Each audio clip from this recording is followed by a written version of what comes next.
Hi everyone, just thought I'd make a short video here to explain the idea behind putting a white coat over a black primer base. Now that probably sounds completely illogical, but these days the advances we've got with especially modern acrylics like Tamiya, Mr. Colour, Guns and Vallejo, they have incredible covering powers. So the old axiom about painting from light to dark, you can still do it that way, but you can also do it the reverse. You can apply lighter colours over dark. All depends what works for you. There's no right way or wrong way. But in the instance of getting solid white finishes, I noticed in the way I work that you were putting white paint over, say, like a grey primer, and it was often hard to kind of see how the paint coverage was going, how it was building up. Plus, there used to be a thing about models being moulded in white. It was great because it was easy to put white paint over them, and I always found that just kind of ended up you couldn't get that opacity. It still ended up looking translucent.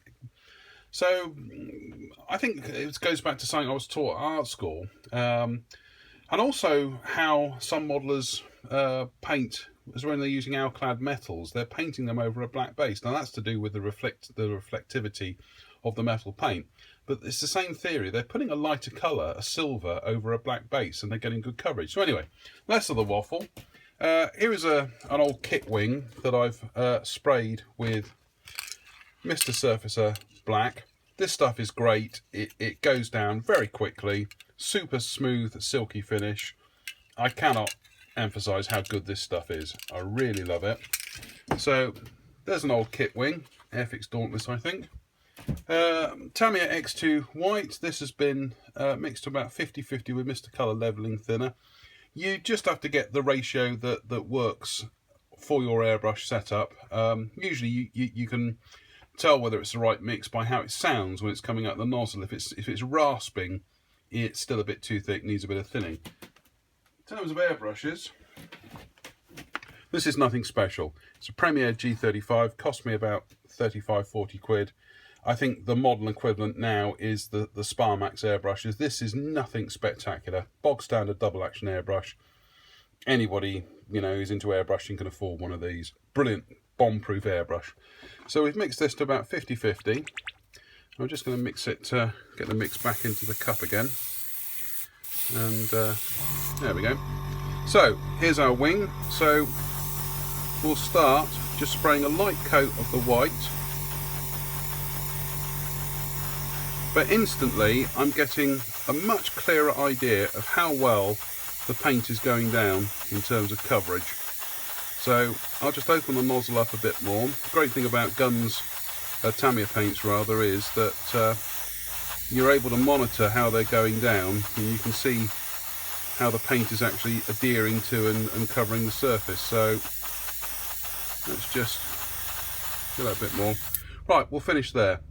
That's an initial coat. You can see how well that white has gone down over the black and how quickly it's gone down over the black.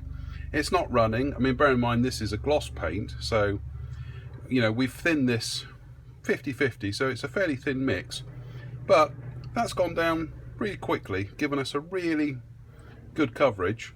I would carry on working on this just to build up the finish.